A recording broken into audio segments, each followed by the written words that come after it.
We are the Rebel Gaming Club, collecting games and having some fun. We are the Rebel Gaming Club. Won't you come join us? Let's do it. Wait, no, that's not what this is. Is it? Rebel Gaming Club, Worst Pickup Season 2, Episode 9. Numbers got too high, we had to go to seasons? Yeah. It's a reboot. Oh, okay. But then we go back and reboot. It's a reboot of a reboot. Look, guys. The Great Sage is here with us. Howdy doody. What have you been up to? Nothing. Working, dealing with COVID. Stressed out, yeah. Yeah, I mean... It's a crazy world out there lately. It is. It's scary. Oh, yeah. And you've worked right through it. I have. At CVS, so essentially non-stop. you've been exposed the whole entire time. Yeah, probably got it like 3-4 times already. No, not really. Oh, that's good. Yeah, all right there.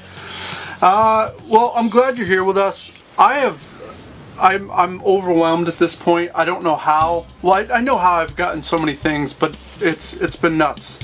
One thing after another. Now, this might be the longest pickup in the history of the RGC. Oh. Are we ready to do this? Let's do it.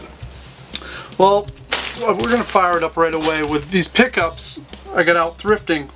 Now, I'm not familiar. I know they're obviously something related to McFarlane. Yeah, I was going to say, I know that one is. I thought that was Killer Clowns from Outer Space, but But it's Spawn, right? I would say it looks Spawnish. So, pretty cool. I mean, the detail on those. Yeah, I like that guy. He looks pretty awesome.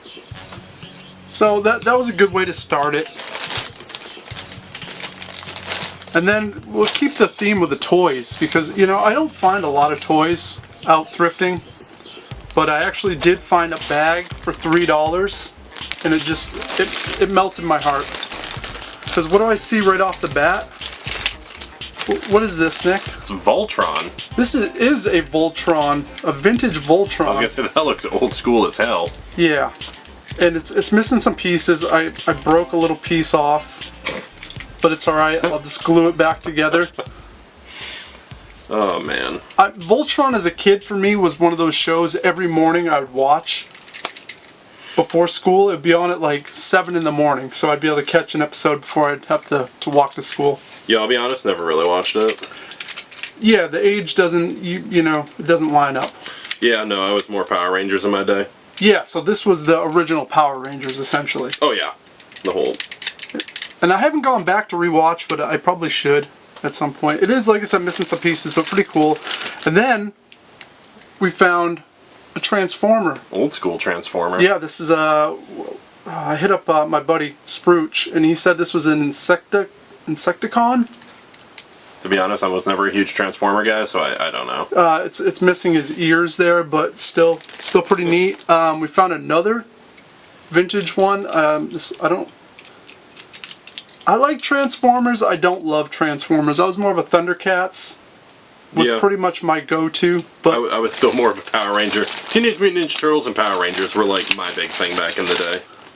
And then we got some random army men. There's a bunch of them. And these are obviously vintage. They all... Well, I mean, those are always good. Yep. So I thought that was neat. And then the last bit in here, or actually there's more than that, but we found a Robotech, Robolinks.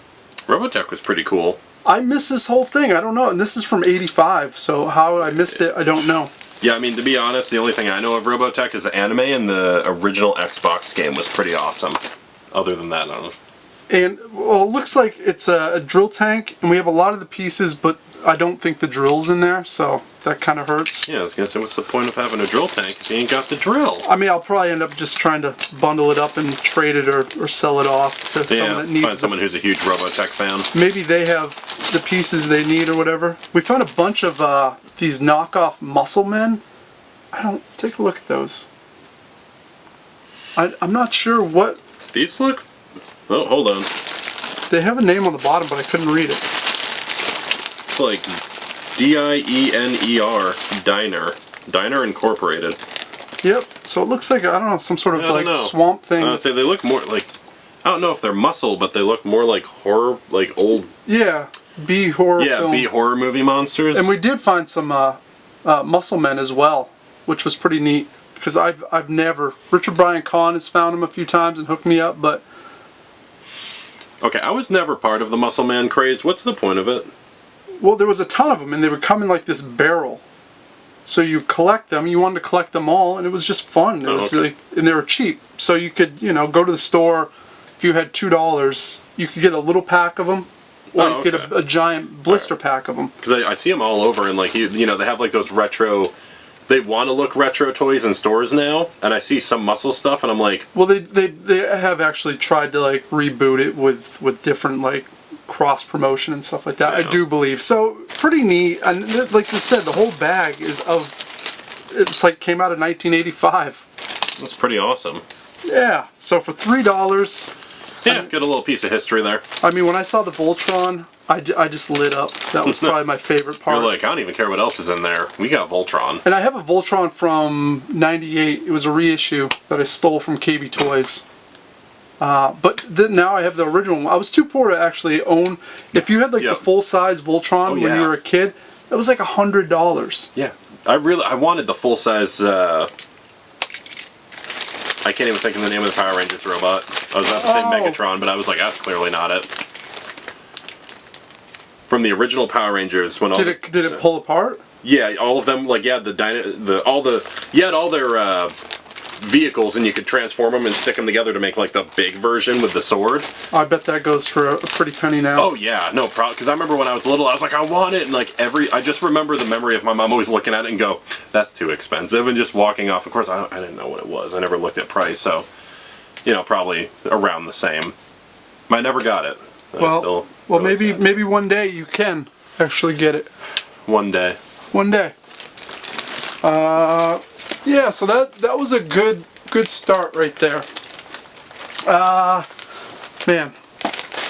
Like I said, there's so much stuff. Next up, out thrifting, we got Betrayal at the House on the Hill, which I think this is the second time I've found this. Yeah. Do you remember the first time me finding this or no? Yep, I remember because I'm pretty sure I talked about it. Because I remember you telling me there's multiple editions. I think I might have got the first edition the first time. I think so, and this is second edition. So what's the difference so we know? I did not play the first edition, so I honestly have no idea.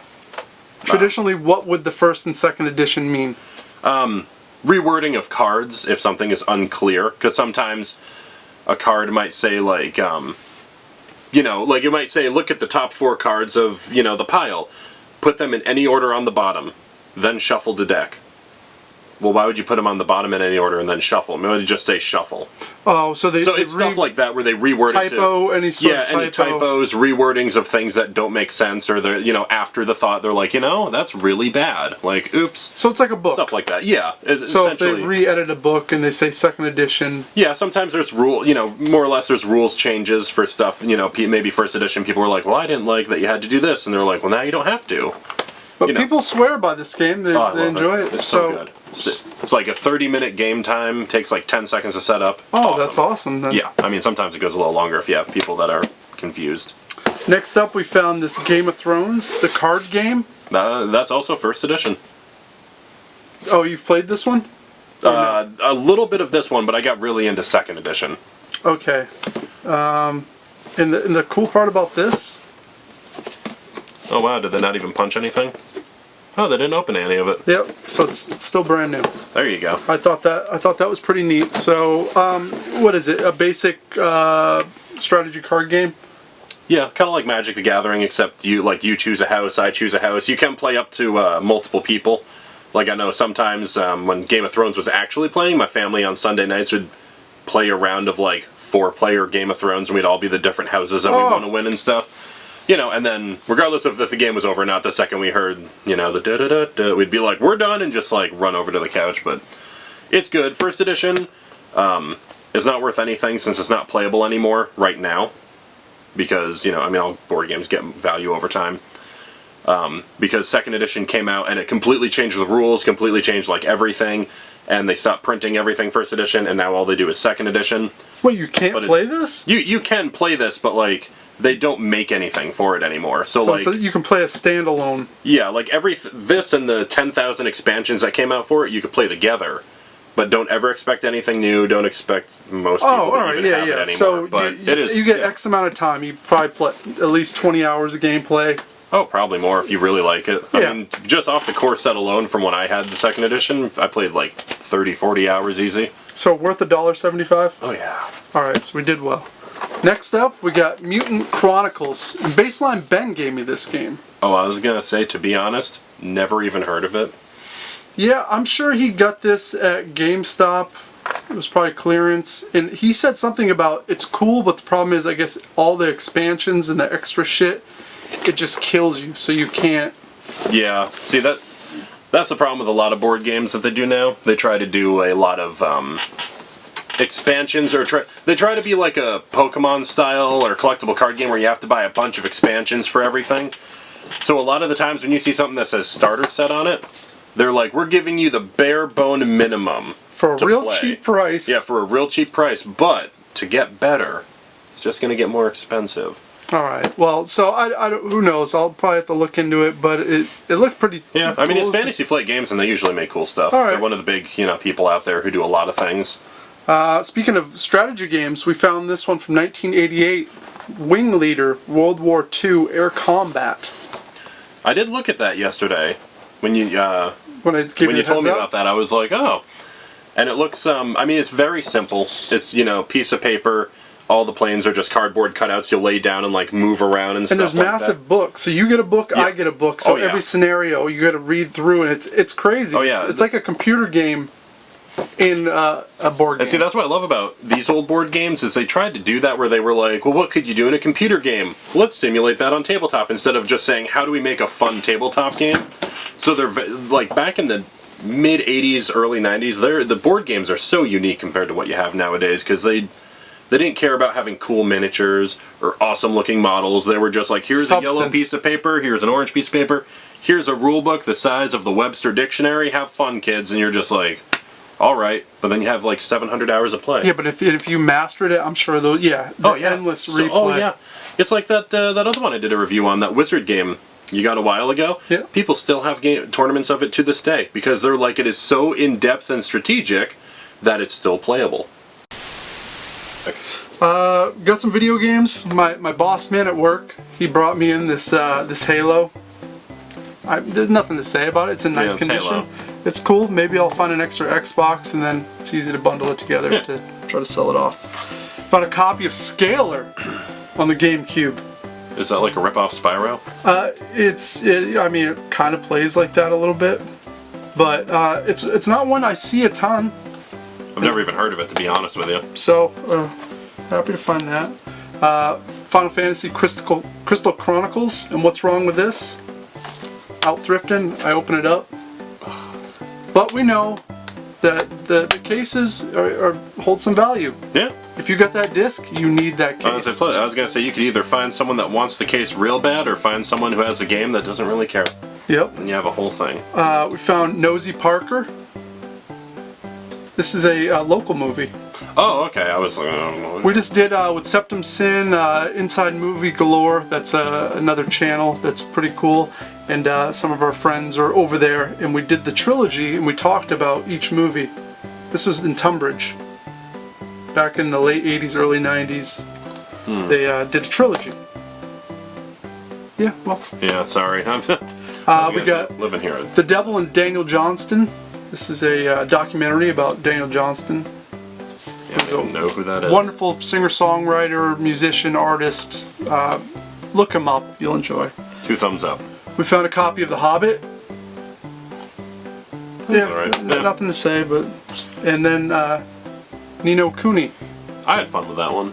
The first one. Never really got into the second one, but I thought the first one was great. I did dabble with this, and just the look of it's beautiful. Oh, how they hand drew like everything. Yep. Oh, beautiful stuff. Yep. So, that was those thrifting finds. Ain't nothing wrong with that. Nope. Found a couple books too at the old thrift. We found Flanders' Book of Faith.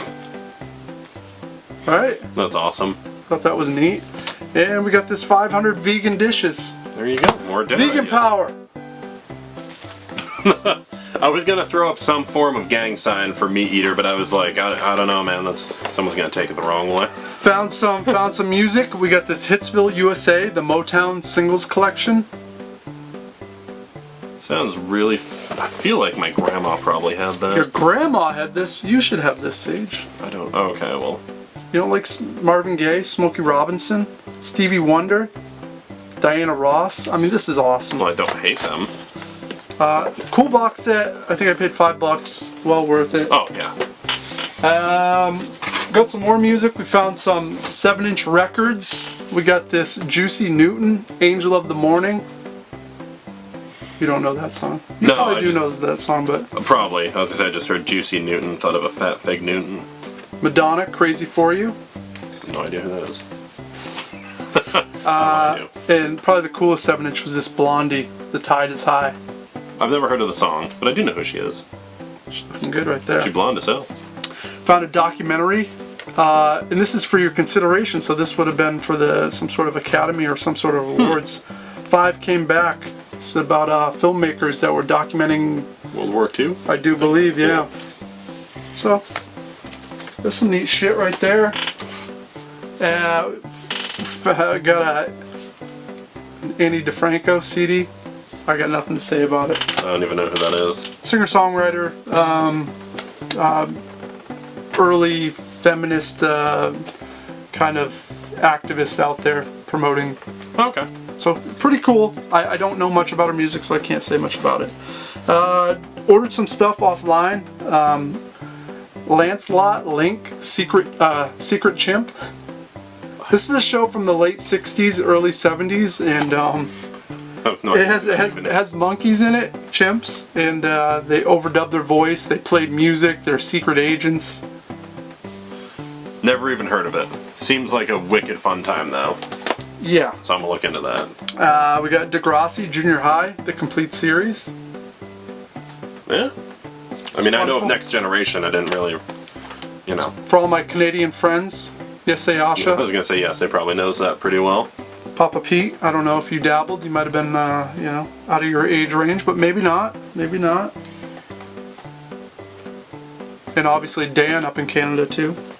We found this out thrifting. This Def Leppard Hysteria live. Can't go wrong with that. And I went to GameStop for the first time in months, and I picked up Black Sad.